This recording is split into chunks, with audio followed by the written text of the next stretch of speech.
Princeton University, and Christian Polke from the University of Göttingen are guiding us in charting a geopolitical territory that is rarely addressed as the topic of a Christian-Jewish conversation.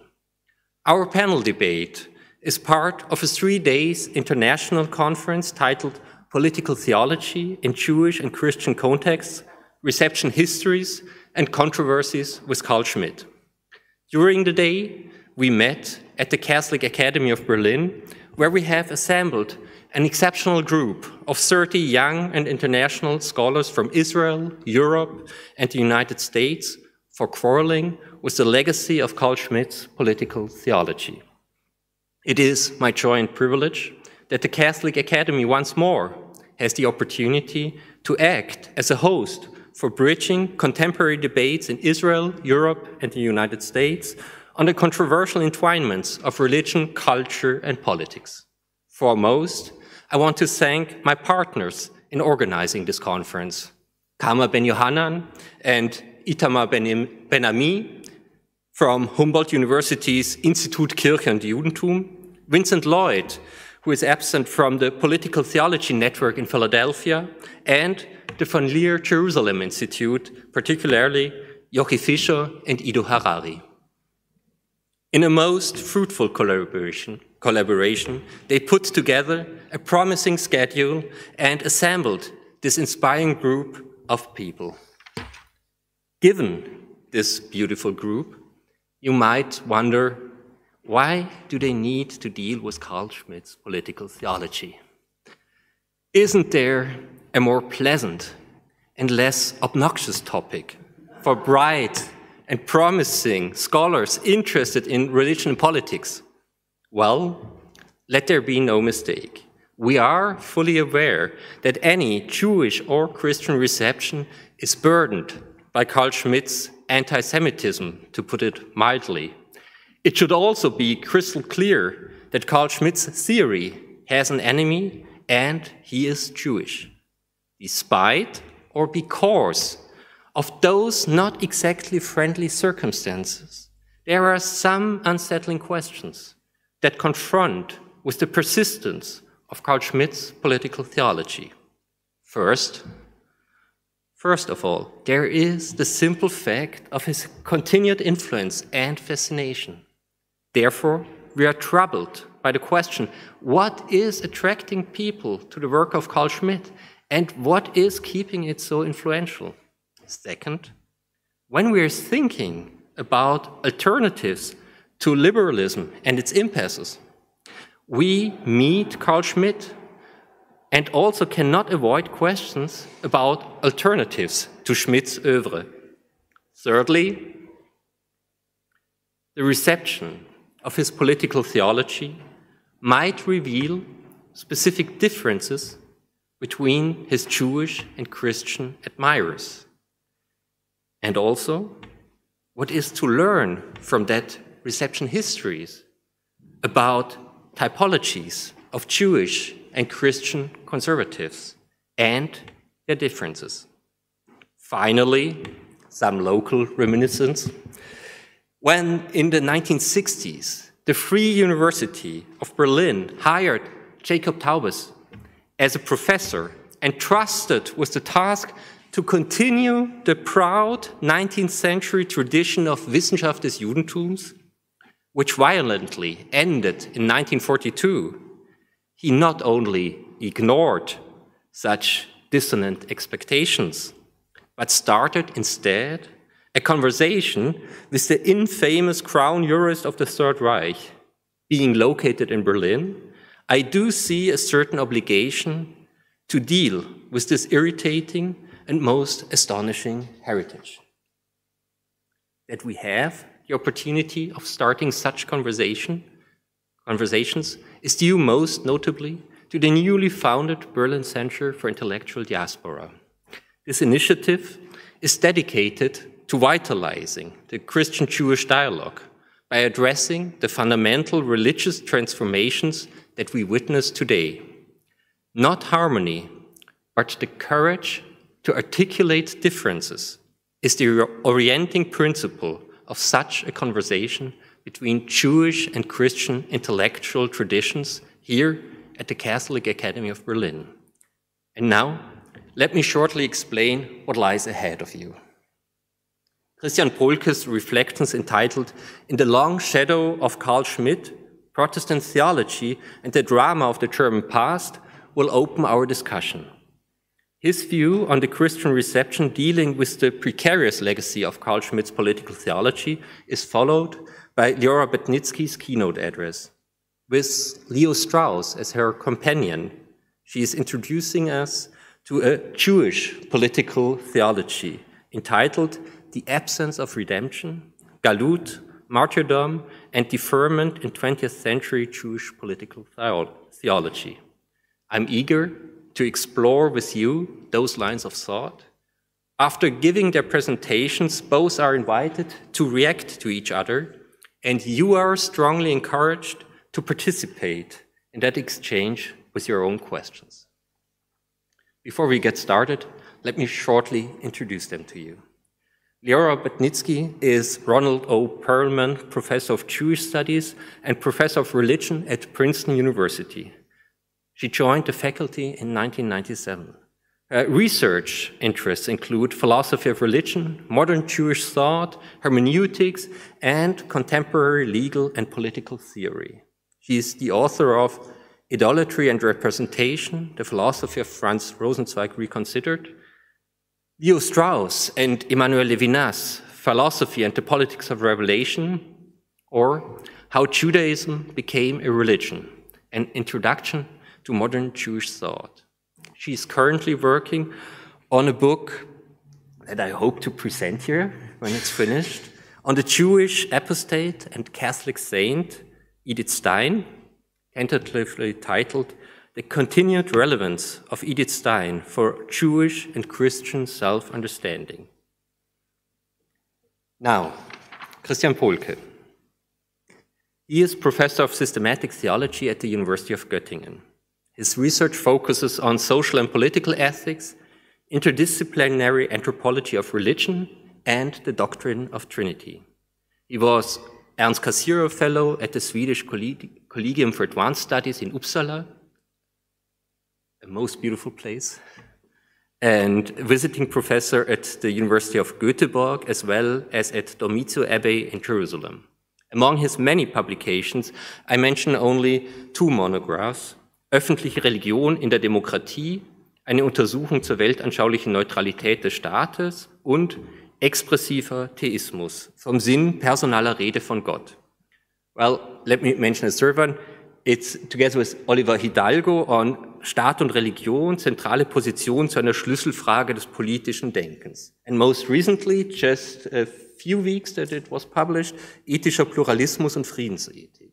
You see, we have two most accomplished experts, and I'm greatly looking forward to our conversation. Without further ado, let us warmly welcome them. And we start with Christian Polke. Thank you.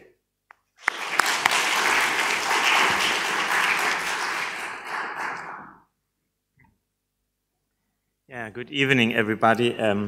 Is that working? Yes? Okay.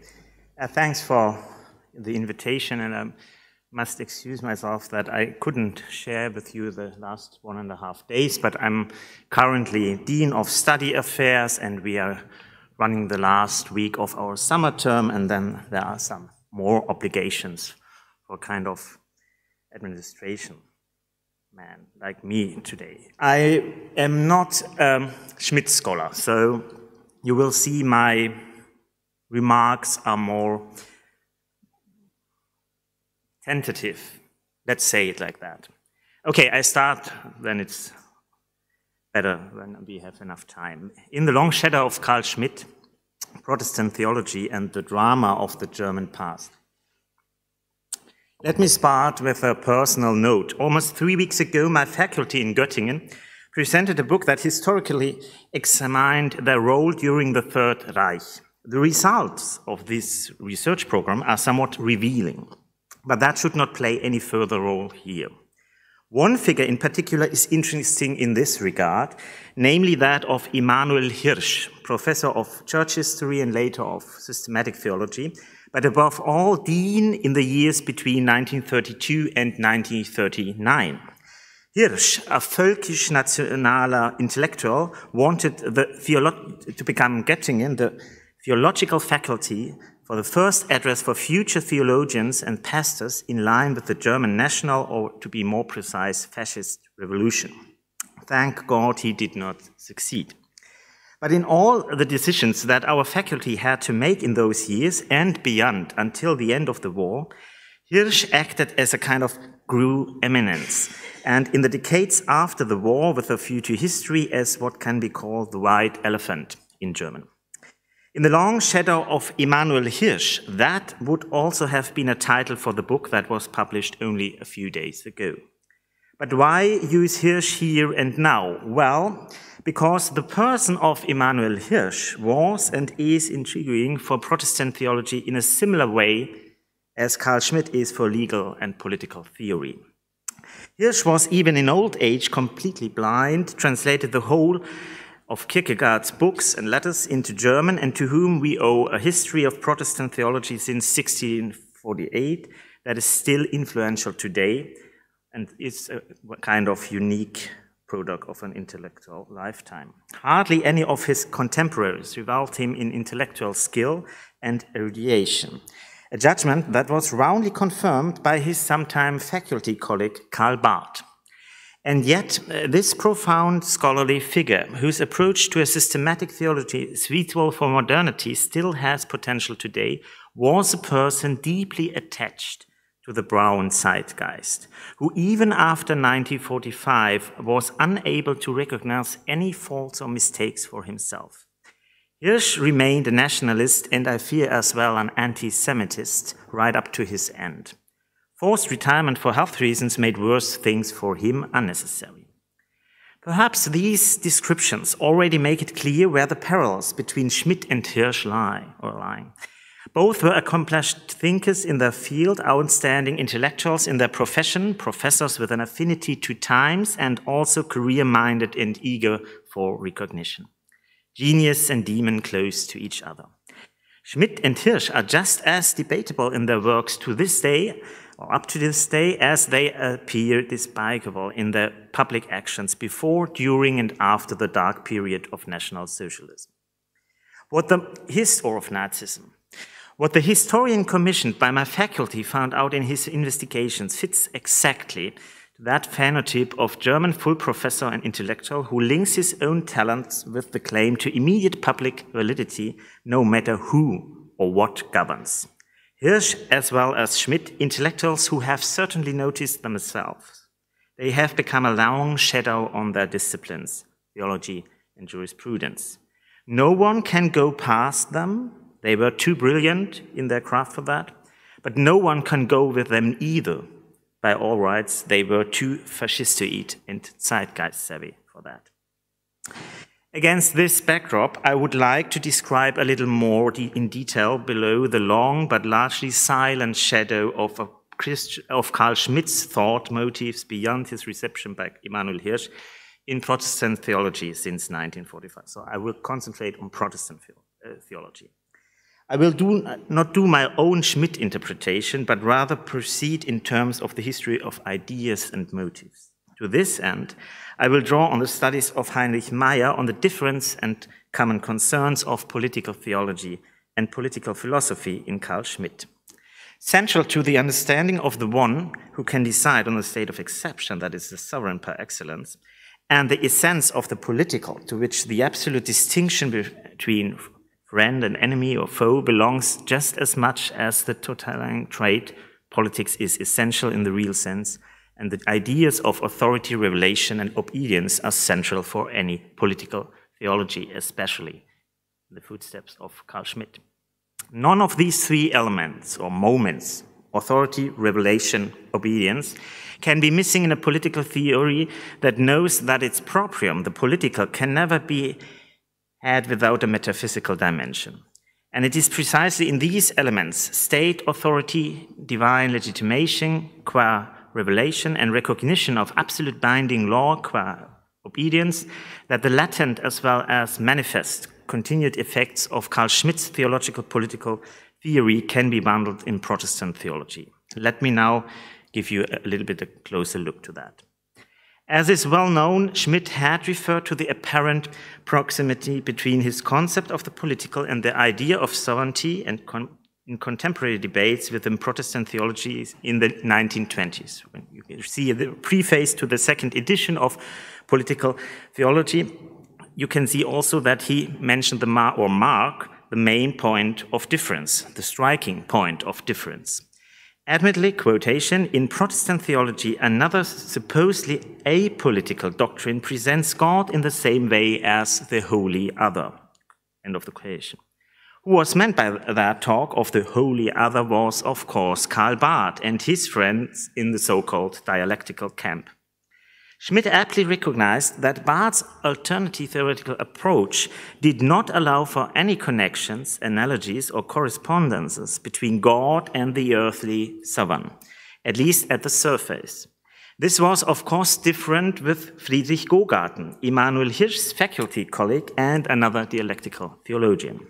His own theology and political ethics stood in the sign of radical criticism of secularization.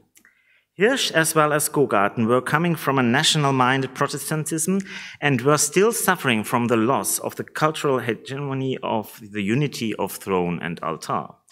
Therefore, they already were sympathetic to Carl Schmitt's thesis in the 1920s, although they viewed the Catholic extremism or authoritarianism, which was particularly evident in Catholicism and political form, naturally critically. But the recovery of the political as a category of the sovereignty of the state over its decline of the political as a category, but the recovery of the political as a category of the sovereignty of the state over its decline into a mere supreme bureaucracy in the sense of Max Weber, connoted with liberal constitutional democracy, was quite to the taste of those Lutheran-minded theologians, but not only to them. For the Prussian Protestantism of that time, in particular, was deeply imbued with a metaphysical thinking of authority as its DNA. The disgrace of Weimar also lay in the supposed victory of liberal democratic legal thinking, and of course they knew exactly about the metaphysical agnosticism, even anti-clericalism, of a legal positivist and democratic theory, like Hans Kelsen, Schmidt's adversary from the very beginning.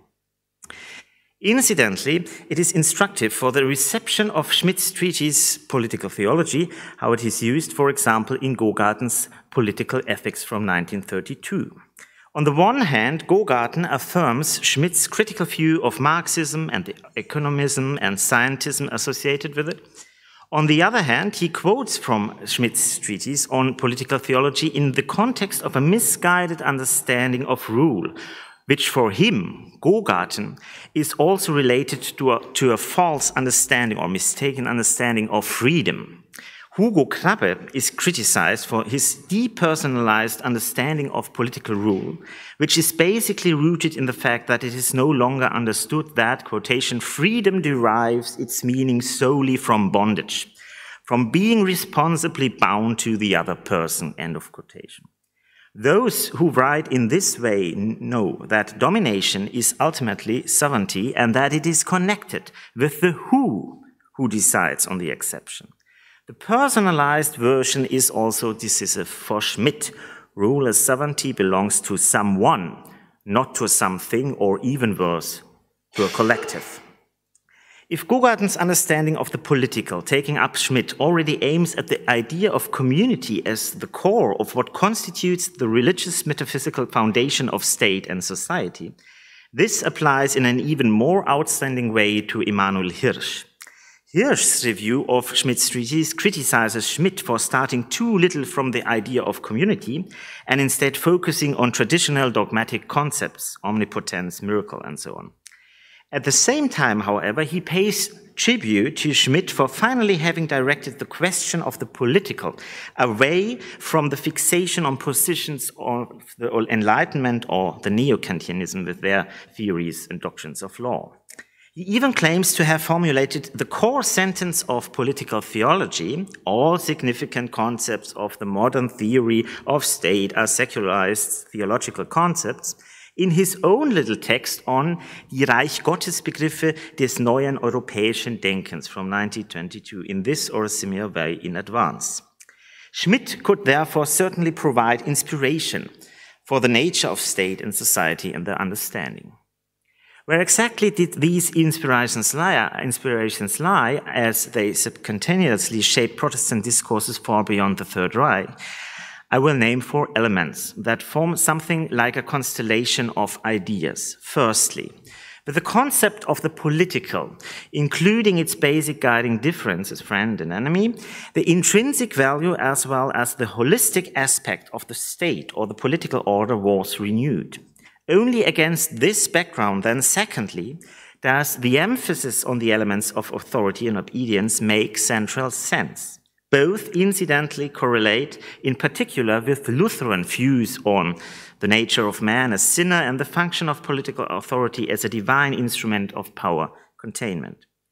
Thirdly, Schmitt's correlation of metaphysical concepts and theological connotations plays a weighty role for the theory of the political. The classical theistic God who works miracles and to whom omnipotence is attributed as absolute sovereignty can be wonderfully combined as a normative criterion for Christian theology and ethics with that negative interpretation which associates modern democracy with its constitutional structures and its pluralism of opinion with theism. Even more, in the case of Karl Barth, one can argue that only this hard theistic concept should have brought him to the either-or which was necessary in the church find, God or the Führer. And finally and fourthly, the voluntarism and decisionism associated with Schmitts position is based on a historical theological figure that allows the authority of divine revelation to be liquefied in such a way that it is always again decisively sized and implemented in obedience in the respective situations and hours that are the kairoi.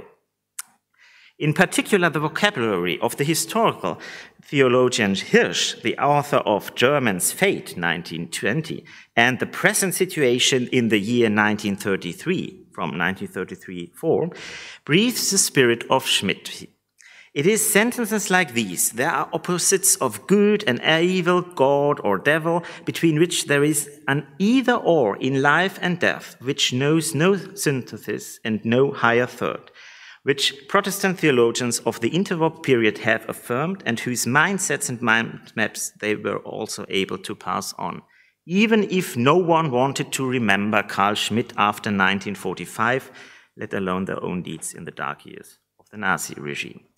Because at the cradle of political theology stands the conviction, without a metaphysical moment, that is, without theology, no politics, and without God and sovereign, no law and no morality worthy of its name, that is, demanding obedience instead of merely calculating benefits for all. That is why Schmittian receptions in certain theological mentalities of Protestantism can still be found under a completely transformed gesture in the post-war Western Germany. The Second World War, the Shoah, and the German catastrophe radically changed Protestant theology in this country. However, this is only true in the long run and in the long term. It was by no means as if Protestant churches and theology had moved away from their skeptical attitude towards democracy or democratic systems immediately after 1945, at least not in those parts that tended to be more conservative. But even under more left-wing theologians, the experience with people's rule, seen as the basic aspect of every democracy, during the period between 1933 and 1945, the dark period, to a reservation towards a more radical democratic order or to more radical democratic ideas. However, Carl Schmitt as well as Emanuel Hirsch were superficially forgotten, especially since it was now easier for Protestants to distance oneself from the supposed Catholic thinker Schmitt. Nevertheless, there were hidden continuities that demonstrate the influence of thoughts Schmitt stood for. I would like to recall 3 systematic points here. In one way or another, they all have to do with coming to terms with the German past. And each also stands for important aspects, I think, of Schmitt's thinking.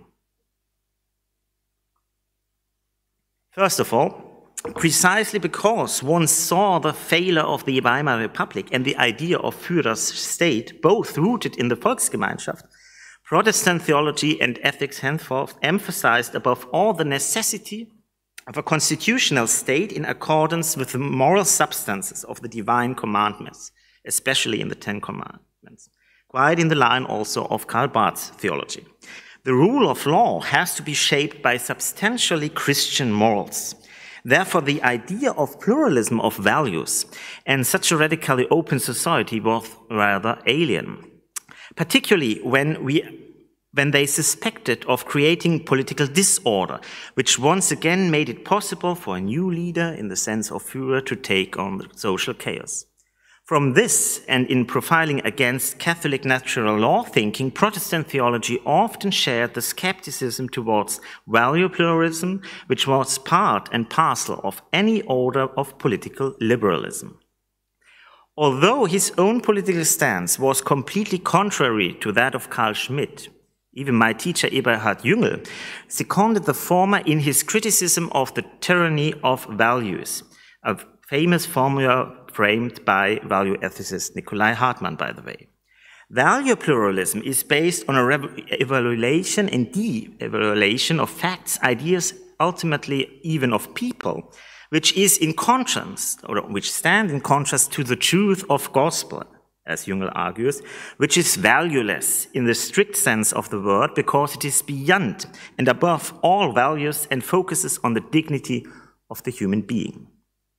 Schmitt, in turn, saw in value thinking and its emphasis on social pluralism in a liberal democracy nothing other than the confirmation of his diagnosis expressed in the 1960s, quote, "The age of statehood is inevitably gone."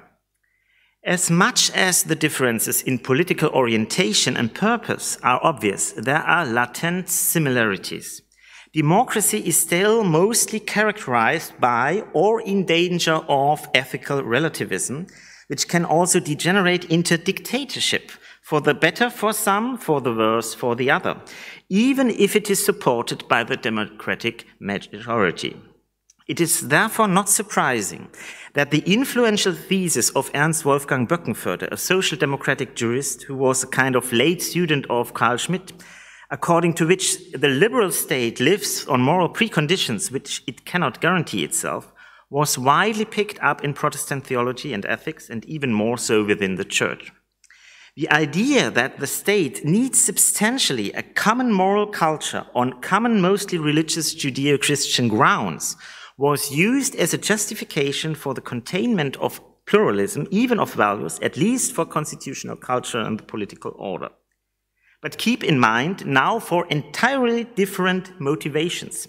The aim was to prevent a relapse into the barbarism of contempt for human beings. The fact that they used motives that Carl Schmitt also used was largely left out. Therefore, a distinction must be made between adopting Schmittian positions on the one hand, which was certainly rarely the case, and a silent or latent adaptation of Schmittian premises on the other hand. In the case of the latter, Hartmut Kress, my colleague at Bonn, has recently argued, and in my view quite convincingly, that even a Barthian-inspired public theology with its human rights-based normative essentialism shares some motives which go back to the principal understanding of the role and concept of the political, though in completely different direction. A second viewpoint of Schmitt's reception takes us to the more recent past or to our present. For among the younger generation of Protestant theologians, a more casual preoccupation with the questions of the persistence of the theological political or the political theological, and thus with Carl Schmitt, can be observed. That theology cannot avoid working on the idea of sovereignty seems to be a consensus by now.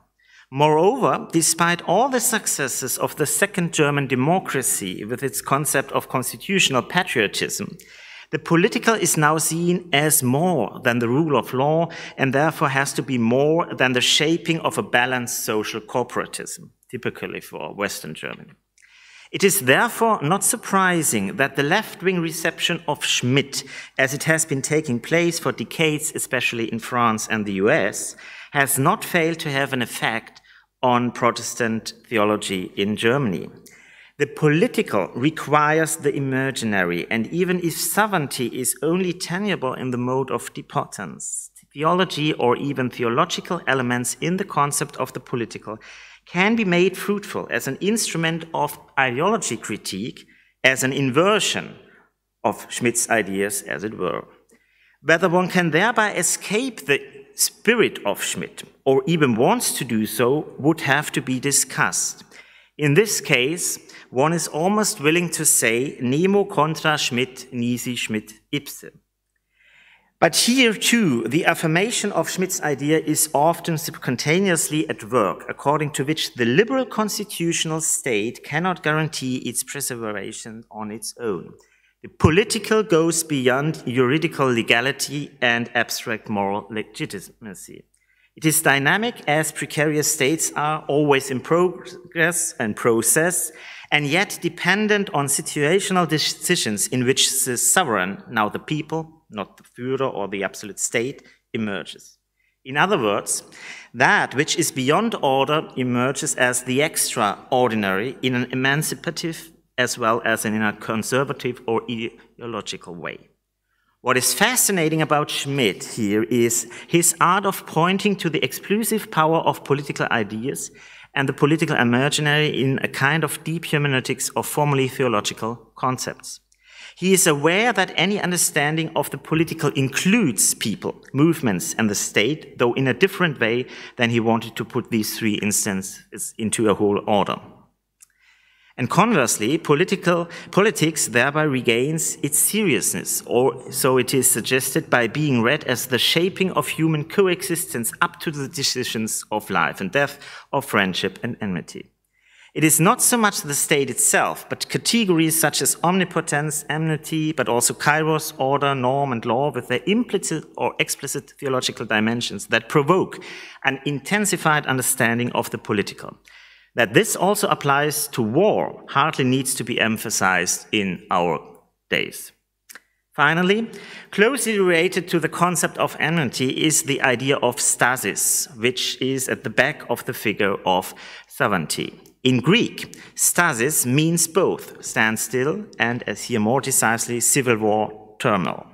This in turn leads to a third and final Schmidtian motive, which always enjoys theological reflection and revision. In my view, it is indeed the most worthy of considerations from a theological point of view. Strictly speaking, it can be found only in Political Theology 2, that is the last treatise from Schmitt's pen, in which he turns against Erik Peterson's criticism or rejection of any political theology by the Trinitarian orthodoxy of the early church if it does not follow Eusebius. Schmitt objects, this time rightly in my eyes, to Peterson's all too striking argumentation, according to which political theology, strictly speaking, is only possible under pagan, that is polytheistic, or strictly monotheistic, thus also Jewish, science, whereas the concrete Trinitarianism of Christianity would have a strictly apolitical character, arguing that this could hardly be reconciled with the dynamics of the idea of God, at least from a Christian perspective. For politics, too, is under the rule of the now triune God. And the decision as to what is political theology, or should be considered as such, and what is no longer political, is itself implicitly or explicitly political as theological. That's Schmitt's counter-argument. What is more, it is in fact the case that the Trinitarian idea of God, which also knows the counterpart of Father and Son in the mode of reign, dominion, and obedience, is itself at least partly a political idea, or imagination, so to say, in the broader sense of the word. Here the idea of stasis comes into play. Is turmoil in God in the face of the cross, or in the face of the tension as which the Creator can only redeem his creation through the giving of his Son? One does not have to share this theology to see that Peterson's argument falls short at its core, honorable as it is. Above all, however, a social doctrine of the Trinity does not simply justify democracy or the separation of powers, as one can sometimes read, whereas strict monotheisms would lead to Schmittian authoritarianism, to dictatorship, as it were, as the only remaining form of salvation of the political and thus of its metaphysical religious substrate.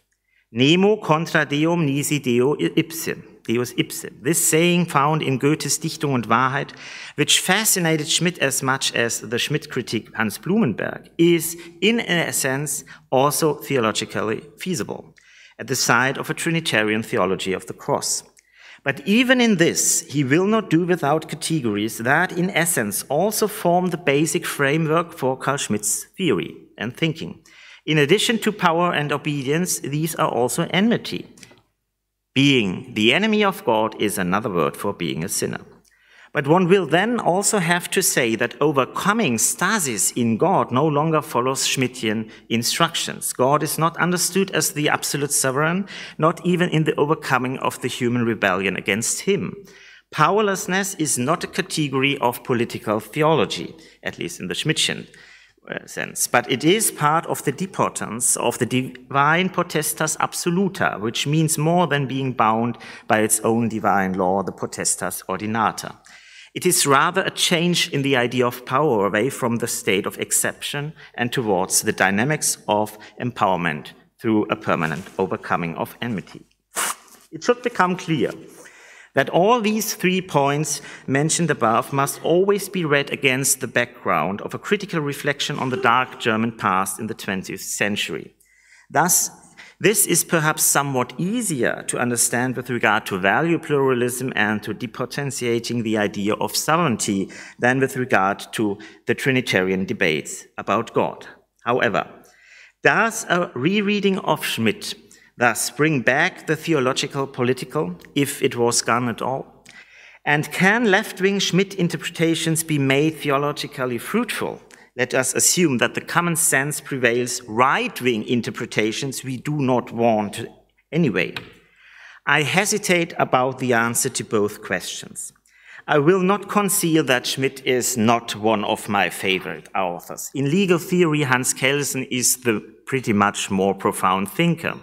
In order to understand what is imaginary about the political and to leave democracy not only in the controlled channels of a constitutional state, one can refer to other authors in the recent history of ideas such as Cornelius Castoriadis or John Dewey. However, one will not be able to deny Schmitt his intellectual acumen. He saw something when he drew attention to the structural and conceptual analogies, though less so to genealogies, between the vocabularies of theology and of the theory of the state. But he can also be seen as a cautionary example to consider what it means when one gives in to the drive of the political and is no longer able to contain it in its totalizing pole or even postulates it programmatically. Indeed, there is nothing to be said for ignoring hard, seemingly irrational and negative aspects of the political, or for understanding them as mere aftershocks of a reality not yet fully approximated to the ideal theory. But one will have to count the demythologization of the idea of sovereignty, just as the desecularization of the political, nevertheless to the core business of theological ideology critique. This task is never finished. What Hans Blumenberg said with the regard to the Enlightenment applies to it as well. It is a continuing critical officium. I end, or rather I break off here and simply join the unfinished questions of Heinrich Meyer, which should lead especially those to an answer who want to keep it with the program of a political theology in the spirit of Carl Schmitt, or is a left-wing scholars with its left-wing scholars and interpreters. By the answers, one will be able to recognize whether we are ready and able to step out of his shadow without any silence. Quotation. From the standpoint of political theology, morality, politics, and revelation are united in history, just as obedience, courage, and hope are united for political theology in humility. Yet does political theology succeed in combining morality, politics, and revelation such that it is able to give historical action a concrete orientation? Does political theology thereby live up to its own claim? Can it ever live up to it? Or should it attest its humility by itself admitting that such a venture cannot be realized? Of what value would it be then? And what would depend on it? To what end would it be then a theory? Thank you.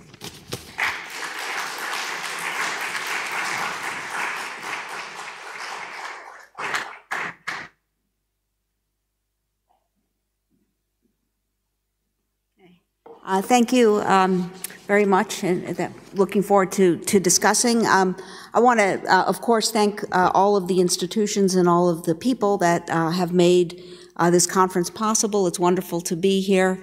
And my paper is going to, I think, in a way, take up what Stefan Steiner said, that the courage to articulate differences.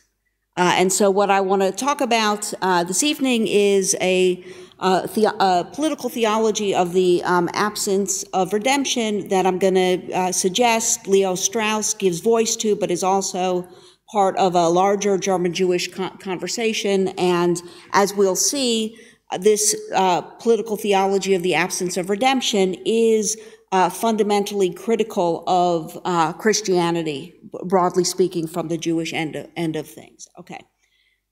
In February 1962, Leo Strauss gave a lecture at the University of Chicago's Hillel entitled, "Why We Remain Jews: Can Jewish Faith and History Still Speak to Us?" Strauss remarked at the beginning of the lecture that the title was strange. He had agreed to Why We Remain Jews, about which he claimed he would have something to say, but was surprised by the subtitle, chosen by someone at Hillel, "Can Jewish Faith and History Still Speak to Us?" about which he did not feel qualified to speak. Like Churchill's well-known quip that democracy is the worst form of government, except for all the others that have been tried, Strauss's claim in Why We Remain Jews seems to be that remaining Jews for those who can no longer believe in the faith of their ancestors is untenable, except that the alternatives are all worse. Here we can appreciate why Strauss may have felt unable to speak to the subtitle of his lecture, for even if he could offer an answer to why we remain Jews, he would seem unable to offer any positive content to the question of whether Jewish faith and history still speak to us. Now, given this description of Strauss's lecture, it may be surprising that I'm going to argue in this paper that Strauss gives voice to what I will contend is a 20th century Jewish political theology that does actually begin to offer an answer to the question of how Jewish faith and history still speak to us. This political theology, I will suggest, is captured by Strauss's statement in Why We Remain Jews that, quote, "The Jewish people and their fate are the living witness for the absence of redemption. This, one could say, is the meaning of the chosen people. The Jews are chosen to prove the absence of redemption," end quote. Using the term political theology to characterize Strauss's thought is unexpected. But as I will argue, this is only surprising because the reception of Strauss remains ensnared with Schmitts. The first and last task of this paper will be to disentangle Strauss from Schmitt. To do so, I'll flesh out 3 points about what I contend is Strauss's political theology of the absence of redemption, and each of these points brings Strauss into conversation with one of his German Jewish contemporaries. So these are the 3 points. The first, the rejection of Christian triumphalism, which brings Strauss into conversation with Franz Rosenzweig. The second, deferral and the possibility of justice, which brings Strauss into conversation with Gershom Scholem. And the third, martyrdom, morality, and the seriousness of life, which brings Strauss into conversation with Fritz Baer. In the conclusion of the paper, I will consider 3 ways in which a Jewish political theology of the absence of redemption might begin to dislodge not just Strauss from Schmitt, but also Schmitt's hold on the rubric of political theology. Okay, so first part here, I want to begin to disentangle Strauss from Schmitt a little bit. There's much, much more that could be said about this, but I'm just going to try and say very briefly what my point is, but I'm happy to say more, of course. So no one has shaped the receptions of Schmitt and Strauss more than Heinrich Meyer, who identifies political theology with the former and political philosophy with the latter. Admittedly, there's much truth to this distinction. To state the obvious, Schmitt was committed to what he called political theology. and Strauss devoted his life to studying and reinvigorating political philosophy. Yet the sharp dichotomy between political theology and political philosophy is based on a particular reading of Strauss through the lens of Schmitt that assumes two things. First, that Strauss demands that we decide for either political theology or political philosophy, and second, that Strauss decides for political philosophy. I'm of course using the term decides deliberately. It may not be an overstatement to suggest that the themes and content of Schmitt's political theology all follow from his claim about decision. But my argument here is that Strauss's thought is properly characterized not in terms of Schmittian decision, but rather in terms of hesitation or ambivalence. Remarkably, as Eugene Shepard has noted, in his eulogy for Strauss at the Van Leer Institute, one of the sponsors of this conference, Scholem portrayed Strauss as a man benuff to love, meaning a man of agitations or hesitations. My suggestion is that his hesitation, agitation, and also ambivalence characterize not just Strauss as a person, but also Strauss's conception of the undecidable contest between Athens or political philosophy and Jerusalem or political theology. And I'm going to connect this in a minute to how this also relates to Strauss's claim about the absence of redemption. But first, just a brief word about Athens and Jerusalem. Strauss's depiction of the vitality of the West is rooted in the West's hesitation in deciding, even in its refusal to decide for Athens or Jerusalem. For Strauss, Athens and Jerusalem reflect not only two ways of thinking, but more basically two ways of life. Strauss does indeed maintain that every individual must make a choice between the two. However, while each individual must live according to one or the other of these two frames of ultimate concern, this does not mean that either of these positions is justified, such that the possibility of the other one is rendered inadmissible. It's the very structure and character of the choice that forbids Strauss or anyone else from excluding the possibility of the other. Put a little bit differently, it's only because both are valid that one can speak of a choice in the first place. So here I won't really go into this argument in any more depth, is simply to say that the opposition for Strauss between Athens and Jerusalem is real, and that the opposition is undecidable from outside of the frame of each of them.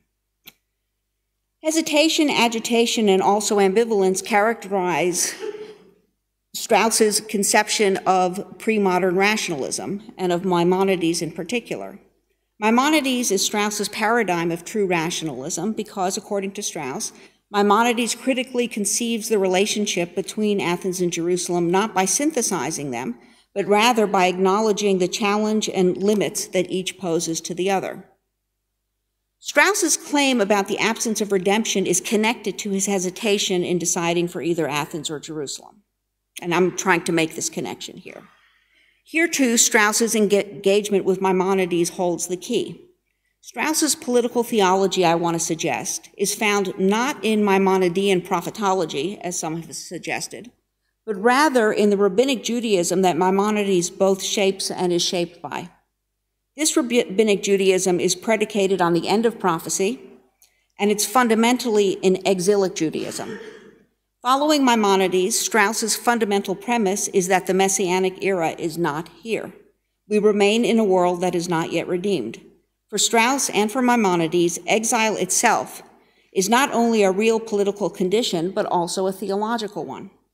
Strauss explicitly links the absence of redemption to exile or galut, which he defines once again in Why We Remain Jews, as, quote, the notion that there is something, a deep defect in our situation as Jews, and this deep defect in our situation as Jews is connected with a deep defect with the situation of man. This was an implication of the traditional Jewish faith, end quote. Exile is a theological political condition that happens in a space and time saturated with hesitation and ambiguity. Put somewhat differently, exile is the time and space in which we wait for a decision that has not yet been made. So the takeaway from this is that I've tried to make a connection between the hesitation that marks Strauss's account of the relationship between Athens and Jerusalem and his account of galut, or exile, which is a time and space saturated with hesitation and ambiguity. This connection helps us to begin to disentangle Strauss from Schmitt and to begin to fill out this political theology a bit more by way of Strauss's engagement with Rosenzweig, Scholem, and Baer. So now I turn to what is the first point, which is against Christian triumphalism that brings Strauss into conversation with Rosenzweig. Now, Christian triumphalism is at the heart of Schmitt's political theology, and I'll just give a couple of examples here. Schmitt argues that the Catholic Church embodied the ideal of political theology because it, quote, represents the person of Christ himself. God became man in historical reality, end quote. Christology is essential to restoring legal personality for Schmitt after Kelsen, and decision for Schmitt is not just akin to miracle, but to God's incarnation reenacted in the Eucharist. But nowhere is Schmitt's Christian triumphalism more evident than in his interpretation of Hobbes's contention, about which we've heard some discussion of this the last couple of days, in the third book of Leviathan, that, quote, the one article of faith, end quote, necessary for the sovereign is, quote, Jesus is the Christ, end quote. Schmitt's twin theological and political premise is that Christ has already come. It's this premise that Strauss rejects. According to Strauss, the absence of redemption means that Jesus is not the Christ and that redemption has not come. So Galut is the absence of redemption, and this is, Galut itself, the rejection of the Christian claim that redemption has come. It's the rejection of Christian triumphalism. Strauss's statement that the Jews are the living witness for the absence of redemption clearly echoes Augustine in linking Jews and Judaism with witness, exile, and the unredeemed nature of the world. And this is, of course, I'm sure people are familiar, Augustine's analogy to the Jews being like Cain and wandering, this is what I'm referring to. For Augustine, the necessary degradation of Jewish exile is witness to the truth and reality of Christ and also provides an answer to a vexing question for the early church. If the Redeemer has come, then why is the world not yet redeemed? For Augustine, Jewish denial of Christ stands in the way of redemption, but Jews also witness, despite themselves, the prefiguration of Christ's coming in God's covenant with them. Now, Strauss revalues this theological political constellation by providing a different answer to the question of why we remain in an unredeemed world. So this is Strauss, again, from Why We Remain Jews, quote, the Christian assertion that the Redeemer has come was always countered by our ancestors with the assertion that the Redeemer has not come. One can perhaps say, and I say this without any animus, that the justification of Judaism in its fight with Christianity was supplied by the Crusades. One only has to read that history as a Jew to be satisfied with the fact that one is a Jew, end quote. Strauss's mild disclaimer, I say this without any animus, is an attempt to blunt what is in fact a very sharp Jewish response to Augustine's political theology. Historical Christian violence against the Jews displays the lie at the heart of Christianity. Christian love is actually hatred. If the Redeemer had come, such suffering born of hatred would no longer exist. It is in this sense for Strauss that the Jewish people and their fate are the living witness for the absence of redemption. Strauss's theological political transvaluation of a key theme in Christian theology, and in Augustine's thought in particular, was not actually especially unique for a German Jew. Franz Rosenzweig, whom Strauss knew and whom Strauss dedicated his first book to, his memory, also plays on Augustine to upend Christian triumphalism. Note, for instance, Paul's words in 2 Corinthians 3:13, a central text for Augustine, quote, we are not like Moses, who would put a veil over his face to prevent the Israelites from seeing the end of what was passing away, end quote. Rosenzweig transvalues the image of Jewish blindness that would later become the Christian anti-Jewish image of the blindfolded synagogue. And this is Rosenzweig, quote, is not part of the price that the synagogue must pay for the blessing in the enjoyment of which she anticipates the whole world, namely of being already in the Father's presence, that she must also wear the bandages of unconsciousness over her eyes, end quote. While Rosenzweig emphasizes the anticipation of redemption as opposed to Strauss, who stresses the absence of redemption, Both understand Jewish exile, or Galut, as a condition that continues to upend not Jewish chosenness, but Christian triumphalism. So the takeaway from this point is that Strauss, like Rosenzweig, understands exile, or Galut, as a condition that once again continues to upend, or not Jewish chosenness, but Christian triumphalism. Okay, so now I turn to the second point, which is to look at Strauss and Gershom Scholem on the point of deferral and the possibility of justice. So I want to point out three basic resonances between Scholem and Strauss. They were, of course, very close friends, etc. Okay, so the first resonance is that Strauss's characterization of Galut as a deep defect in our situation as Jews with the situation of man finds a parallel in Scholem's depiction of Lurianic Kabbalah as transforming, quote, the exile of the people of Israel into the exile of the whole world, end quote. God's creation of the world is an act of self-contracting, tzimtzum, or self-exiling, which is also God's revelation, hit galut. So here we've got galut and hit galut being connected in this way, and they're intimately entwined with one another, both for better and for worse. So that's the first resonance. The second resonance has to do with Scholem's famous characterization of the messianic idea in Judaism as a life lived in deferment. For some, Scholem's conception of the messianic deferral might sound similar to Schmitt's conception of Christian history in Nomos of the Earth, which Agamben helpfully portrays as, quote, a time in which nothing can truly happen because the meaning of any historical progression, whose only meaning is to be had in the eschaton, is infinitely deferred, end quote. But Agamben's elaboration helps us to see the significant difference between Schmitt and Scholem.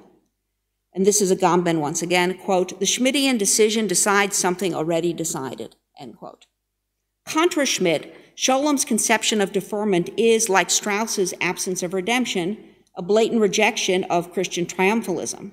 Along with a life lived in deferment, Scholem also describes the messianic idea as, quote, something preliminary, something provisional about Jewish history, end quote. For Scholem and Strauss, the Jewish refusal of Christian triumphalism means that something new, something truly new can happen. The future has not yet been decided. And now I come to the third point, the third resonance between Strauss and Scholem, which is the fundamentally moral dimension of exile and deferral.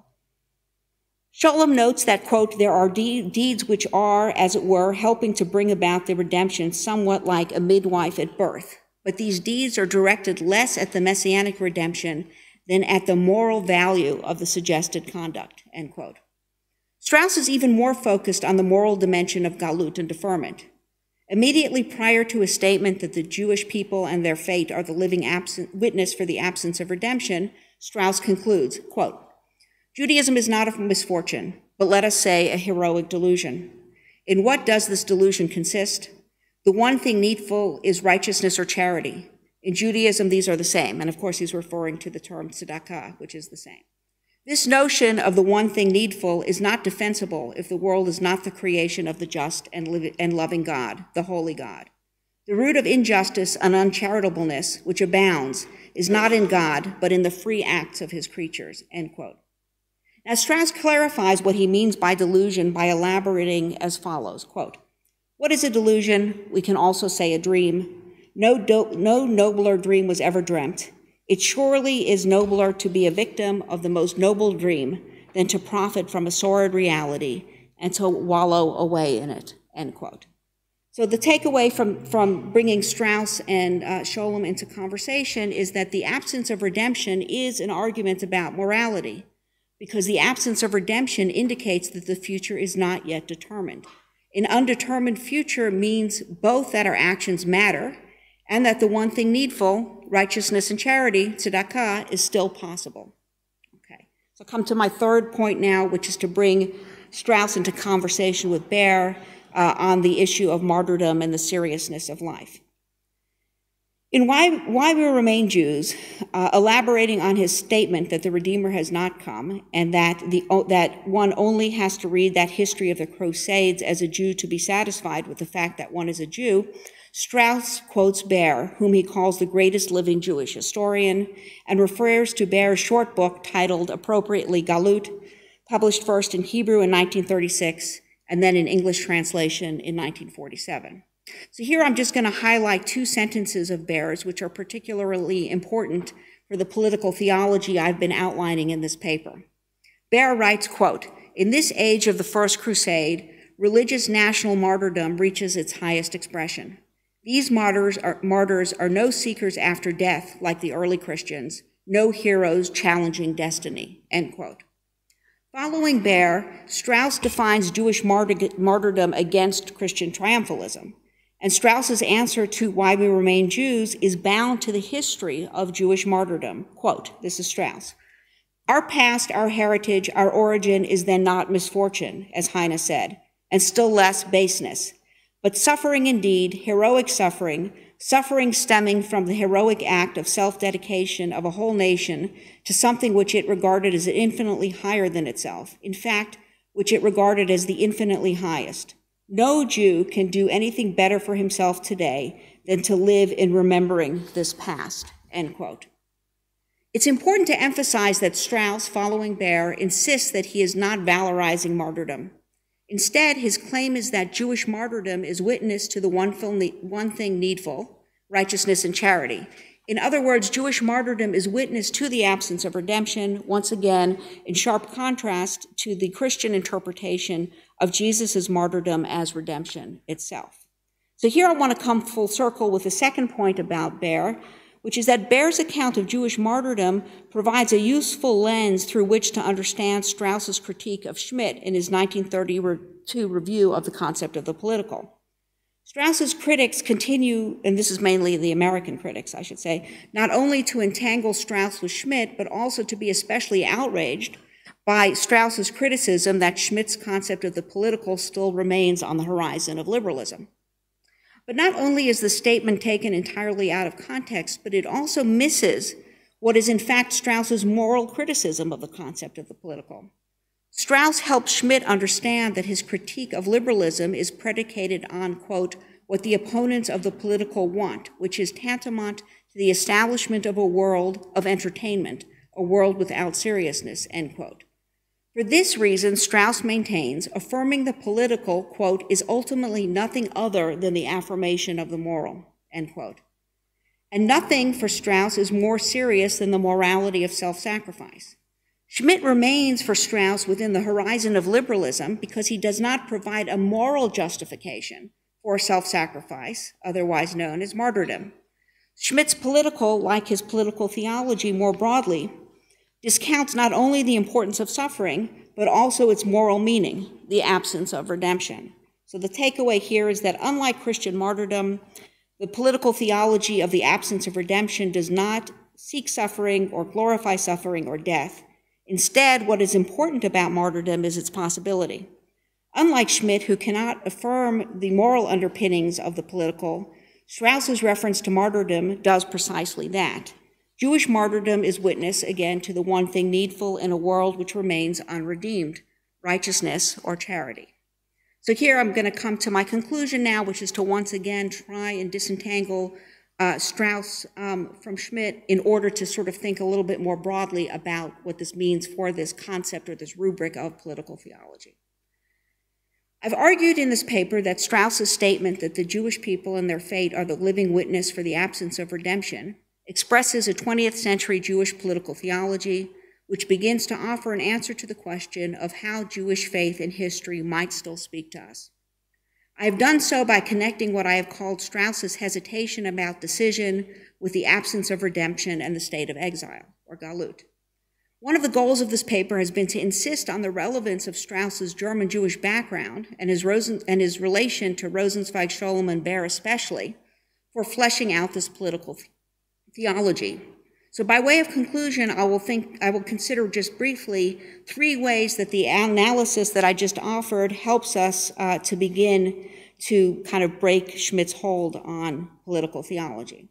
Okay, first, sovereignty, along with decision, remains a hallmark of Schmitt's political theology. But sovereignty and political theology need not be inextricably tied to each other. As we have seen, the absence of redemption is a political theology of exile, not sovereignty. A Appreciating Strauss's hesitation about decision, as well as Schollem's account of deferral and the messianic idea in Judaism, allows us to break free of Schmitt's framework that inextricably links political theology with sovereignty. But one obvious question that this argument raises is how this political theology of exile relates to Zionism. Strauss, Schollem, and Baer were each in different ways committed to some form of Zionism, but they were each also deeply ambivalent about Zionism. And ambivalence is the point. Strauss and Schollem in particular raise strong concerns about what they argue are deeply impoverished conceptions of Judaism and Jewishness offered by a variety of forms of Zionism. Both, in fact, contend that Zionism has the capacity to annihilate what is for each most profound in the Jewish tradition.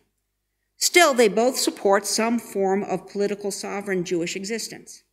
For Strauss and Schollem, and this is the point, Zionism does not negate exile but stands alongside it, because Zionism and exile both attest to the unredeemed nature of the world. Rather than reflecting political or conceptual inconsistency or weakness, a political theology of the absence of redemption shows not just that sovereignty and political theology need not always be bound, but also that sovereignty and exile need not negate one another. In the 21st century, hesitation about the absolute decision for sovereignty or exile may well be the most honest and compelling response to many of today's theopolitical difficulties. Second, as briefly discussed, Schmitt's Christian triumphalism is found in his view that decision decides something inevitable or something that has already happened. Drawing out the implication of the inevitability of decision, Agamben writes, quote, Schmitt's adoption of the figure or myth of the Christian epimethys neglects an important theological legacy and resembles the status of irresponsible guilt or innocent responsibility that seems to define the ethical tenor of our times, and which Nazi officials, beginning with Adolf Eichmann, who declared himself guilty before God, but not before the law, consistently invoked to justify their acts. A decision that decides something already decided, a historical act that has lost its meaning in history, can only either take responsibility for an error whose price it is not obliged to pay, or discount the importance of the suffering for which it is responsible. End quote. Schmitt's Christian triumphalism, to be sure, reflects at best a distorted Christian theology. Nevertheless, a rethinking of Christian triumphalism, at the very least, makes room for more robust non-Christian political theologies, while also challenging anyone interested in a Christian political theology to reassess a Christian conception of time for the very sake of the possibility of morality. As we've seen, at stake for both Schollem and Strauss in rejecting Christian triumphalism is nothing less than human freedom and moral responsibility, which also means bearing witness to the significance, though not the inevitable necessity and certainly not the desirability of human suffering. This brings us to our last point. Hesitation about decision and deferral more generally do not imply standing still and doing nothing. Rather, they suggest that until the Messianic era, all decisions or actions are at most impermanent or provisional. Hesitation and deferral mean that we remain in the position of always beginning again. While I would not include her thought in the 20th century Jewish political theology of the absence of redemption described in this paper, Hannah Arendt's musings on beginnings seem particularly apropos here. Whereas Schmitt's sovereign makes the same already decided decision each time he decides for the friend and against the enemy, Arendt's conception of natality suggests that each provisional decision by a plurality of individuals provides a new beginning. Living in the absence of redemption is living by virtue of what Arendt calls the miracle of natality, which is, quote, the exclusive prerogative of man, neither a beast nor a god is capable of it, end quote. The world of a beast or the world of a god are ones below and beyond morality. An unredeemed world is a human world because it is a moral one in demanding, by virtue of its unredeemed nature, the one thing needful, righteousness and charity. The future is not foreclosed in this unredeemed world. Rather, the future remains open as we human creatures continue to begin again and again, in recognition that the end is not here, nor has it yet been fully anticipated. Thank you.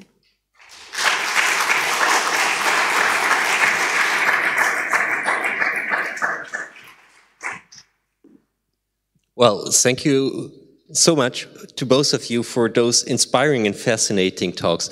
I thought after 2 full days of a long conference, I would be exhausted, but listening to you, I feel fresh and new, and it's amazing. So thank you so much.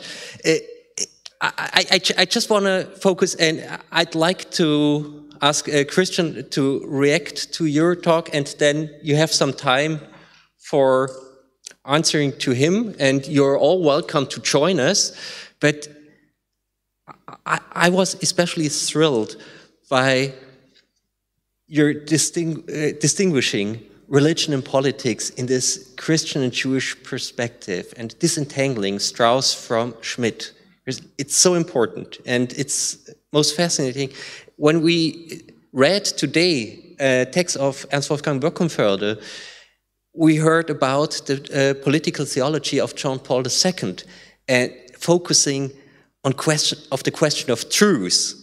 We heard from you as a Jewish political theology focusing on the question of the absence of redemption. So you're just pinning it down. And I think this is what I expect from a sincere conversation on this Jewish and Christian issues, because it's also the disagreement as an expression of trust. So thank you so much. And I'm looking forward to what Christian might pick up. I mean, from Zionism and the question of exile to the justification of the Crusades, or please.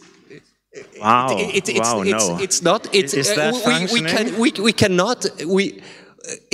It's a beautiful occasion to see. We need to have a follow-up, yeah. And but just pick one of those topics. That, okay, and you guys you must one. help me, yeah, Please. Here in the audience. Well, thank you. It was a very fascinating talk, and I mostly agree. And I'm just asking myself whether our two, from very different point of views, critical views on Schmitt, converge in some point, and that is that I am very skeptical from the background of, let's say, the Christian symbolism.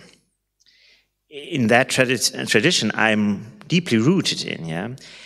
Is there a concept of political theology that is working without the consequences of this kind of, you call it triumphalism, or one can say totalitarianism? And I am hesitate to answer, yes, there might be one. And that, I think, correlates with your Jewish view, or you are influenced by the Jewish traditions. And I mean, the main difference between Judaism and Christianity is, of course, the question of redemption. So, from my own discipline, the problem is, don't link too early what we call the soteriological question. That means Jesus was the Christ, but he is coming again, and there is a kind of tension, I think Schmitt doesn't really recognize. And that is very interesting. The only so-called political theology, which I think does work, but the name is misleading, is the one of Johann Baptist Metz, who make the point that the redemption is at the very end. So we have to think more Jewish even in our Christology. So, and I think in that sense, I see that there are different ways to deal with the theological political, even though I agree mostly with the points of the tzedakah as the crucial element, not truth in a kind of metaphysical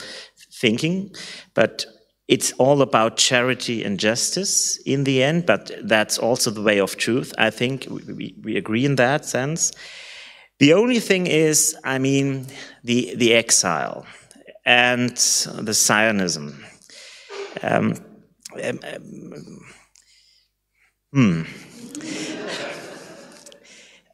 I am not a Zionist, of course. I'm not sure whether I am in the exile, sometimes at my university, but that's a different story.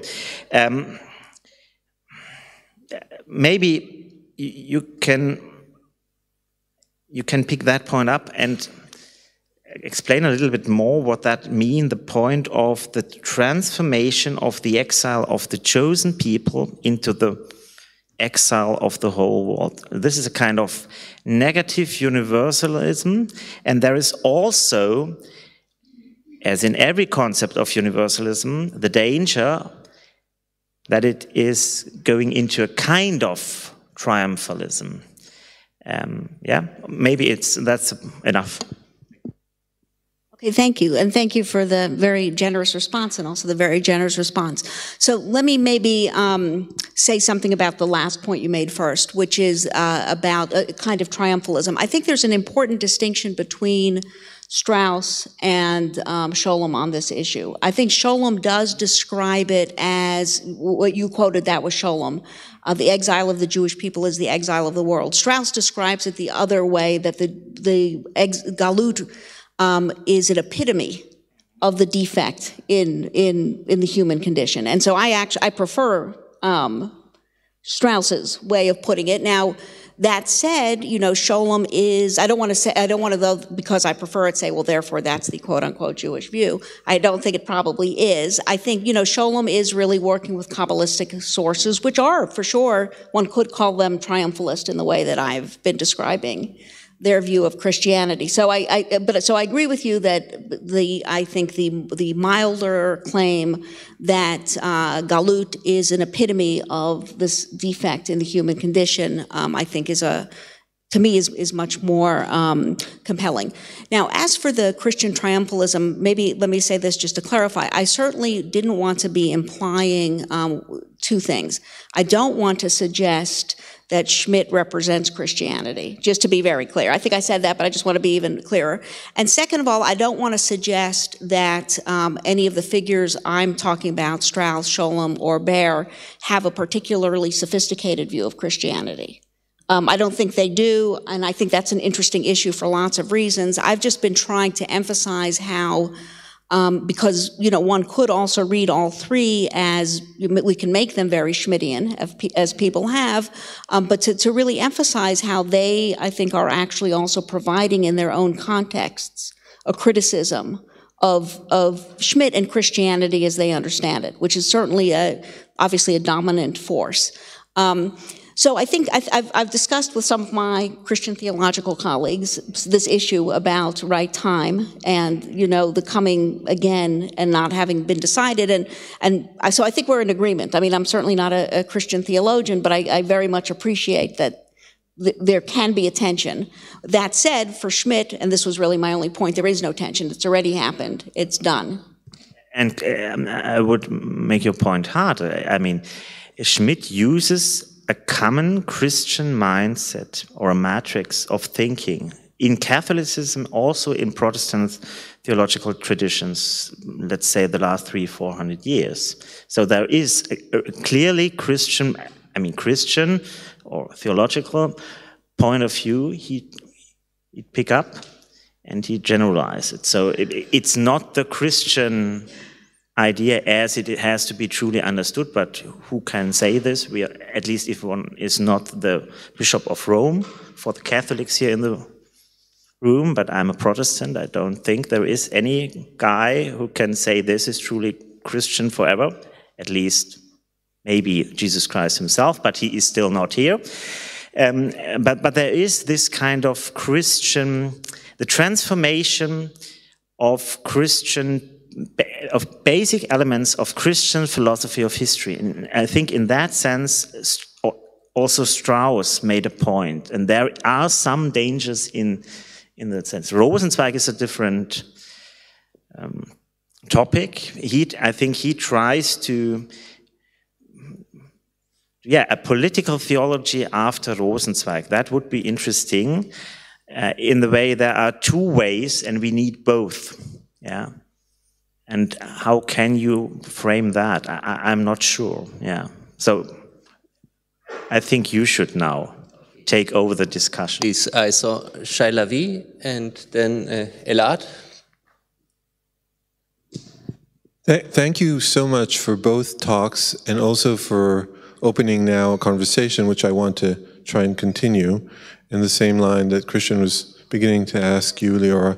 So first of all, I'm extremely sympathetic with most of what you said, Leora, both on entangling Strauss from Schmitt, on the question of the ambivalence of philosophy and theology, not an either or, actually definitely on the question of Zionism and exile, I think, and then also on the question of an alternative theology which is not based in sovereignty, which would be an alternative to Schmitt. So all this is, I'm taking as a point of departure. But then the question is where the ambivalence stops in this, and what is the point where, from your talk, there's less ambivalence. So there's less ambivalence about Christian triumphalism, and we're back to the Jewish-Christian polemic as a center of this. And in fact, and that's one point, but then I think that also stands for something else, which is Strauss' attempt, I think, to position a secular theology, so to speak, in the sense that it's not an, as you said, it's not an anticipation, a constant anticipation of redemption, but rather witnessing of the absence of redemption, which is very different than the traditional anticipation. And so the polemic between the Jews and the Christians becomes a polemic between the secular and the religious. I'm asking. So this is what comes. And just to conclude, the question is, what's the problem with Christian triumphalism?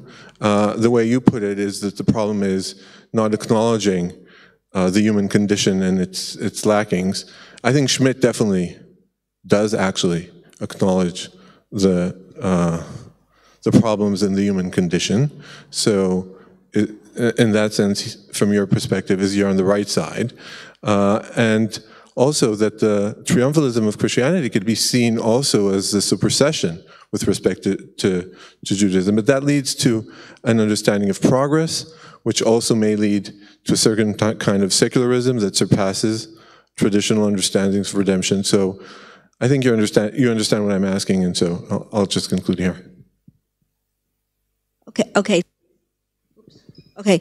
So just on I'll also go with the last point first, which is that I think Schmitt certainly does see the problem with the human condition, for sure. But I think what I was saying more than that, what the problem with the triumphalism, I think is at least as it's being described by the figures I'm looking at, is that it's a denial of freedom and morality.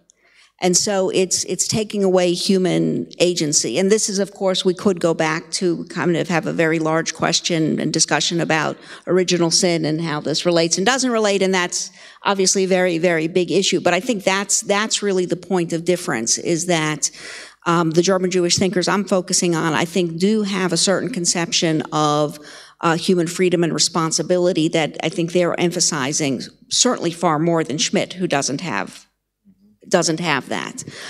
As for the question, I'm not sure I understood the first question about sort of the secularism. So were you saying that Strauss, because it's the absence of redemption, it's secular? So I think that's an interesting question, and I'll answer it by saying that I think ultimately, even though I argued that Strauss has a political theology, which really was for the point of conversation, I think at the end of the day he's far he does not have that theological element of the traditional faith, because it's much more extreme than anything in the tradition, because he doesn't really talk about, we can contrast him to Rosenzweig here, this anticipation of redemption. It's all absence all the way. So I think in that sense, I think Strauss doesn't really have much to offer if someone who wants to do that. I think he'd want to resist calling that secular. I mean, he actually thinks secular is incoherent for a variety of reasons. So I think my answer is just simply to say I think you're right that Strauss ultimately can't provide a really robust theology because he's so focused on absence, and one would have to go elsewhere. May I also? Regarding to your second point, I think it's not the question that both thinkers see the human condition also in its negative aspects. It's how you frame it. And the interesting thing in Schmitt is that he uses the kind of idea of original sin, but he rejects the Lutheran idea of the servum arbitrium, which is the really hardest version of the consequences of the original sin. So you are not free at all.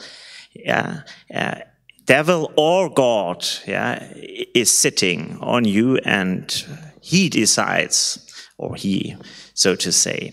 And so there is a kind of tension in Schmitt because he needs a kind of freedom in the sense of sovereignty. I mean, it's not sovereignty of the Holy Trinity, it's sovereignty of the Führer or the head of the state, let's say it like this. So the political power. And so that's the one thing. It really depends on how you frame it. And that's then the interesting theological thing in Schmitt and Strauss and so on, because you need to know the differences in the theological traditions very exactly to see where they converge and where they diverge. And the second thing is, I mean, the Jewish-Christian dialogue in the sense of what is redemption can also be put in this way. In the center, and that's a point of Metz, I like Metz very much, is we are so concentrated that redemption goes for the sinner, not the sufferer, not the people who suffer. I mean, this is an argument goes back to Cohen, to say redemption is so helping, getting empowered and overcome the suffering. Christian traditions focus on the sinner, those who rebel again, who do the rebellion against God. And so, and I think Schmitt is very much fixed by that idea. Rebellion, chaos, that is something which is really, I mean, we need the catechon. Elad.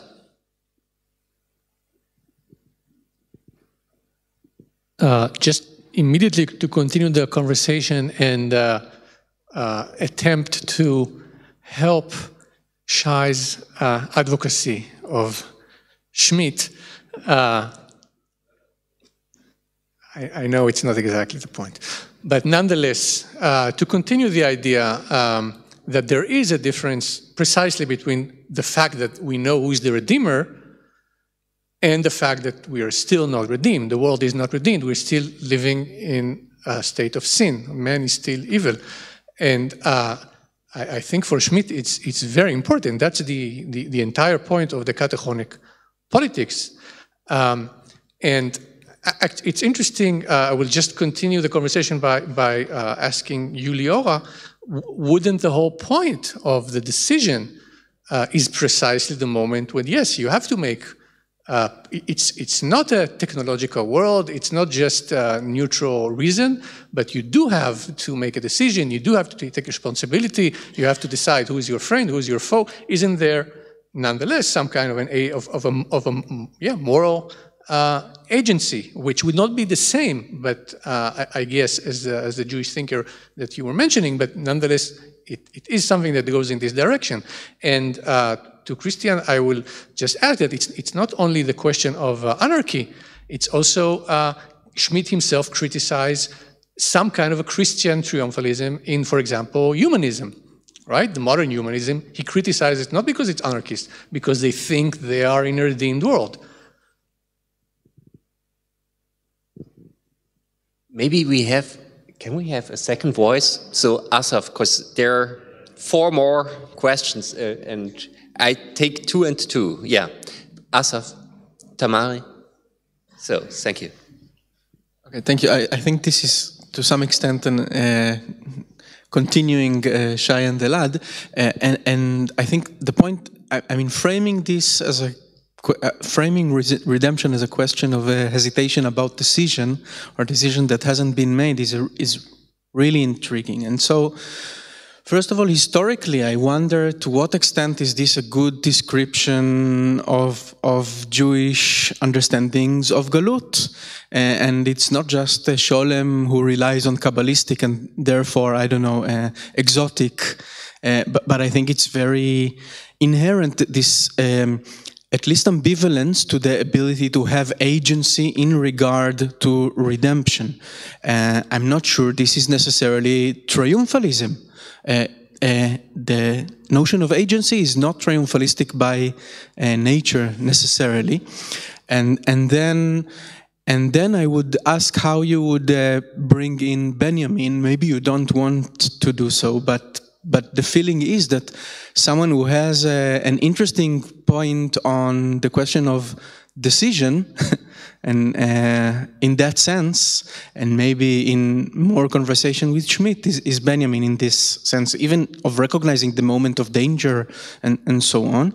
And lastly, about Schmitt, to continue the advocacy, I think Schmitt is not so much a triumphalist Christian because he sees the conflicts of 16th century Christian theology as the instigator of the decline of Europe, almost. So in that sense, it's interesting to see how conflict within Christianity is really important to him in understanding European history.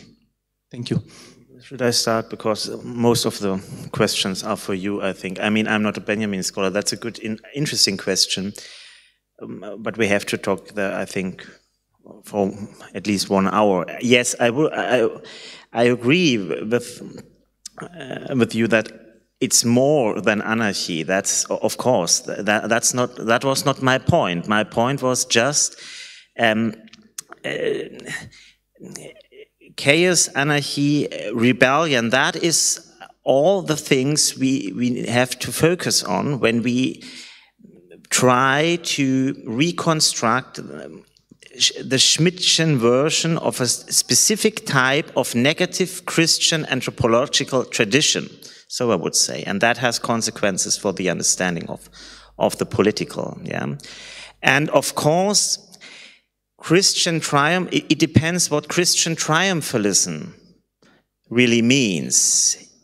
Is it an implicit triumphalism of ideas? And are these ideas shared by all Christians? No. I mean, that's why I say, and that's not against the Roman Catholic tradition or church. I really, I love them as my co-fellows, so to say. But Schmitt's version of Christianity, and that is also interesting for his reading of the history of Christianity in the early modernity and in the modernity and afterwards, is he is an Catholic authoritarianist. The Catholic version with this kind of metaphysic of incarnation, absolute incarnation, the decision is already made and it's there. And there is just, everything else is, I mean, the program of Roman Catholicism and political form, or his interesting debates with his student Böckenförde, how to interpret what's going on in the Second Vatican Council. I mean, this is for Schmitt a comment on the era of statehood is inevitably gone. And that means true Christianity is no longer alive. So in that sense, you can say there is a Christian triumphalism because Schmitt sees this as the only true interpretation of Christianity. And you can argue for this argument, I think, because when you see how Schmitt reads the Reformation thinkers and so on, it's completely clear. Christianity or Christendom in that sense is a kind of authoritarian version of Roman Catholicism. metaphysically, politically, with the interesting thing that the either-or decision or agency structure is a very existentialist Protestant motive that has nothing to do with the tradition of natural law thinking, which Strauss, of course, has another version of that. Okay, thanks. So Elad, I just want to make sure I'm understanding your question correctly. I think you were asking, isn't there freedom in Schmitt? Is that be an okay summary of what? Yeah, decision. Yeah. Meaning, so there's decision, so therefore there's freedom. So I think yes, except that I think that there's not, when I was talking about freedom in terms of Strauss and these others, it's freedom understood in the context of moral responsibility. And I think that's a different kind of conception of freedom. So yes, there is this kind of decisionism, which is existential, which is very Kierkegaardian, very etc. So I think that's. I guess I would argue, though we wouldn't have time to really argue this here, but I don't think that's actually a very robust view of freedom. I think that the freedom that's connected, once again, to responsibility and action is more robust. So I just want to distinguish it there. And then I think the question about Galut, is this reflects a generally Jewish view as an ambivalence about human agency in politics? Absolutely. I would say overall, I think Strauss is actually expressing something that is pretty central historically. Just to go back to what Shai was asking before, which I didn't actually connect that it was a defense of Schmitt, but now I see why it is I think that what Strauss doesn't have, that there is in the tradition, is really the sense that God will act in history again. I mean, and so, yes, there is the absence of redemption, but traditionally the idea, yes, but God will act. And that once again goes to the ambivalence about human agency. It's because God will do it. Yeah. Thank you so much. Let us hear the voices of Karma Ben Yohanan, Martin Kafka, and Asher Beeman, and then you wrap the whole thing up. Please, Karma. Thank you. This is so fascinating, the lectures and also the discussion, so I'm really grateful for that. So I want to think with you about the use of the past, and it turned out twice, once with Augustine and once with the martyrs in the Middle Ages. So yeah, it seems to me now, Leora, you're just mentioning it, but exile it seems that it's a bit romanticized, because it was quite despised when we think about the martyrs of the Middle Ages. It's not that they, of course they did what they did, but the idea of reversal and taking the place of Christianity was very central there. And I'm wondering about this romanticization and where it plays out in a Jewish-Christian reconciliatory context today. Because like Christian Polke just mentioned with Metz, we see, and it's not only Metz that thinks it's more Jewish to postpone salvation, right?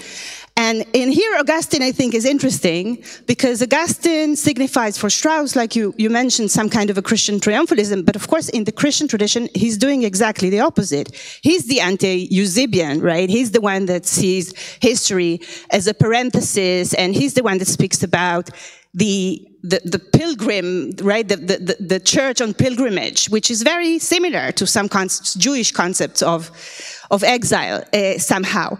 So I'm just wondering about, and it's also interesting how when we see post-Holocaust Christians retreating from everything that smells triumphalism, and Jews actually coming back to this idea of the reversal is now, when we think about Zionism that is perhaps more charged with eschatological meanings. So yes, so these are my question, whether there is some kind of, so would you say that the Jewish-Christian tension is in a way exactly reversed now, in a sense that Judaism becomes a bit more triumphalistic and Christianity becomes a little less?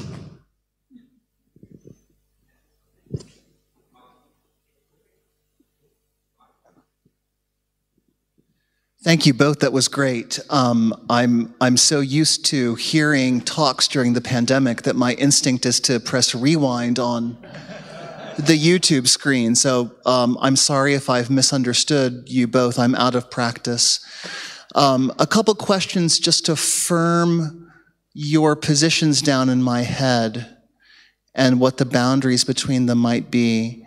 For Leora, I wonder what the difference is between the Straussian notion of the provisional and the claim made in Christian Polke's account of post-war left-wing Schmittians that the political requires the imaginary.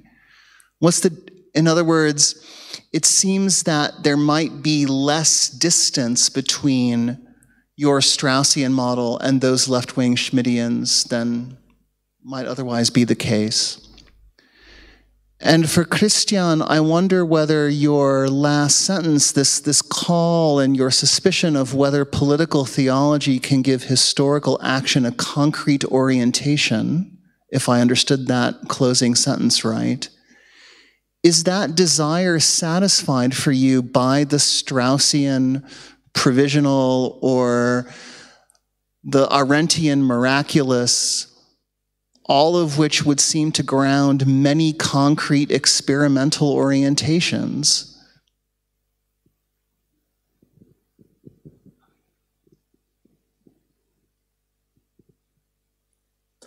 Thank you for both your presentations. I'll try to be brief in my questions, but there are two small questions.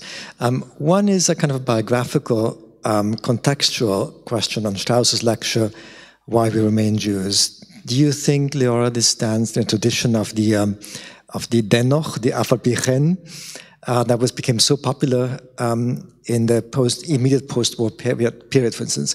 Did Strauss read Margarete Sussmann's book Hiob? Did he know Leo Beck's essay on the Dennoch? So is there a connection in terms of placing it in a certain genre of literature that existed at that time? The second question addresses I think both of you could speak to that, and this returns to the theme of the provisional that came up several times. And I'm very sympathetic to this reading of Strauss, and the absence of redemption forcing us to the provisional, enabling us for the new, enabling us for beginning again. Of course, new beginnings, beginning again is also a strong Christian theme. But how does that actually connect to Strauss's earlier lecture at Hillel, Progress and Return? So that seems to be a kind of, well, I could say more about that, but I think I'm wondering how's the new square with the idea of return and rejection, really, of progress as the provisional in this particular lecture.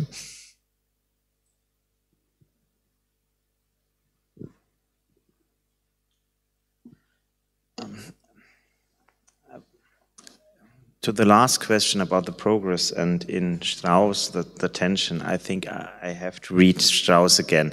I'm not prepared for this today, but I will do that. The two questions I can answer or try to answer is the reversal. That's an interesting thing, but I think it depends. I mean, there are different families of Jewish voices and Christian voices, and I'm not so sure, for example, as far as I know the US scene now, and I'm going to the States since 25 years, and I love the States and all the tensions, and there are interesting, let's say, demythologization processes under evangelicals, even under evangelicals, when it comes to themes of so-called political theology in the name of a Christian triumphalism, but there's the other way around as well. And I'm not sure, or I don't have too much knowledge about the Jewish families there. Of course, there is a kind of return of some kind of, if I may say that because I'm a German, of triumphalistic attitudes in some families, especially in Israel. That's true. But the interesting thing is then, is there Judaism just an instrument of a kind of ethno-religious mantling of a kind of politics of mere interests or not? So that you see there are some more questions get answered before one can say, yes, maybe there is a kind of reversal. That's the one thing.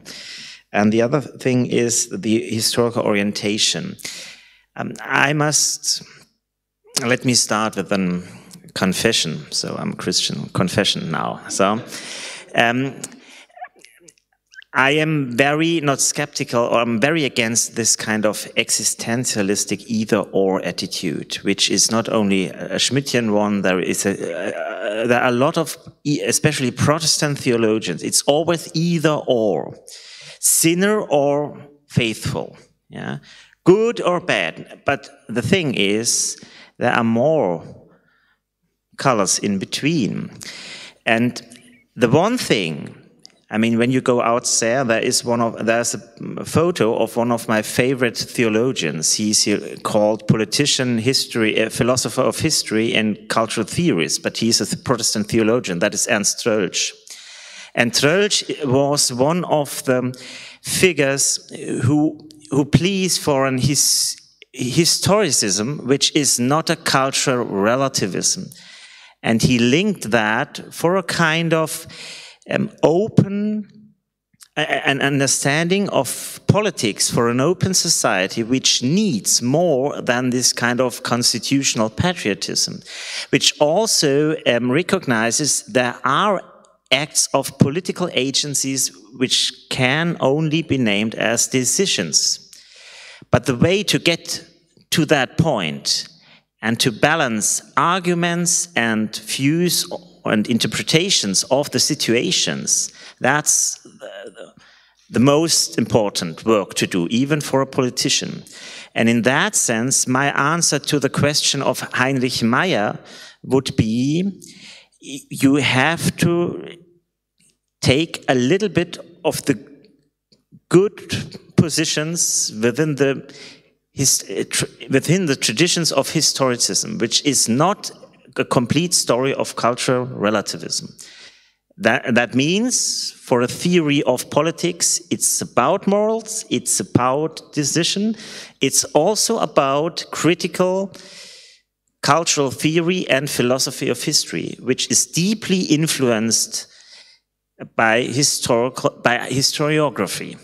So that would be my answer. This is not a theological answer. The interesting thing is then, can you develop, like Troeltsch did it for his time, can you develop, and that's an interesting question for Jewish and Christian theologians, can you develop out of that a tentative provisional theology that takes seriously that God still participates in history? And that is maybe also a part of a political theology, but which is a complete different thing. Maybe this would be the direction in which I would go. Okay, thank you. So I'll begin with Karma's question. So I just want to make sure I'm understanding correctly. When you were talking about romanticization, you meant a romanticization of exile, right? Because it was not very good, right? So I think that's right. No, I think that's right. I don't actually think, I was trying to suggest, I don't actually think it is, and this is where I think, I want to say two things about Zionism in this context. So I think it's significant that, certainly some people do romanticize exile, but not these figures. So I think that what's interesting about Strauss, Scholem, and Baer is they're all very much focused on a certain notion of Galut for the reasons discussed, but they all also do support, let's just call it some kind of Jewish self-determination. We don't have to, get necessarily more specific than that, because we're in a different context now, so I don't think it doesn't translate so easily. Mm-hmm. And so part of what I was trying to suggest is that instead of looking at this with which one, of course, this happens a lot in Jewish contexts, it's either exile and now the exile is over, that would be the triumphalist thing, is to see Zionism or just Jewish political self-determination, let's just call it that, as actually part of the exile. And so part of what I think all of them do in different ways, but I think Strauss does the most, interestingly enough, is I think he's deeply against the idea that Zionism could in any way be redemptive or in any way actually be Jewish. Very Augustinian. I think that's an interesting, yeah. So I think that's interesting, right? I think that that is a very Augustinian concept. I think that where I was trying to use Augustine here with Strauss is the particular role that the Jews play. So part of the reason for Augustine that things are provisional, the Jews have a role in that, right? It's because the Jews have not accepted Christ, and that therefore the Jews will live in this degraded position. It's a kind of sociological interpretation of the role of the chosen people before Christ, which is problematic in Augustine. But the figure of how to see the role of the church in the terms of trouble, and with this kind of eschatological perspective, which means there comes an end, and that there are similarities. I think that there are different parts of what you can frame the Augustinian version of the theology of history. Yeah. Sorry. Oh, no, thank you. Okay, so again, has it been reversed with the sort of Christianity being exilic and Judaism being not? I want to resist that. I mean, of course, one could make that argument, but I do think actually Strauss is a resource for resisting that. And I think there are other German Jewish thinkers that can do that. So in terms of Martin, I think that's an interesting question about whether or not the provisional nature of, Galut for Strauss can include a political imaginary. I think the answer is probably not. And I think just because he does not have those, he just doesn't have that kind of theological interest. But I think that potentially one could build something from there, but I don't think Strauss does it. And then Asher, it's a good question about those other potential influences on why we remain Jews. I don't know the answer offhand. I do think what's interesting is that why we remain Jews, it has a lot of things that end up being in the preface of the English translation of Spinoza's Critique of Religion. And just as a side point, if any one of you have read Saul Bellows' Ravelstein, there's a figure in there who's supposed to be Strauss, right? And he's called Davar, which is funny, I guess, Dr. Davar, but he actually makes a speech that sounds exactly why we remain Jews. So I assume that Bellow was there, but that's all I have to say about it. But I think that it does actually relate directly to progress or return, because I think this notion of return is this notion, one could see that as this very much connected with this notion of Galut, with the kind of cyclicality and the provisionalness of the end is not here. So I actually don't think that the essays, they're not really essays, the talks are really in tension with one another, but they do for sure have different emphases. So I think... Well, thank you so much for this amazing evening.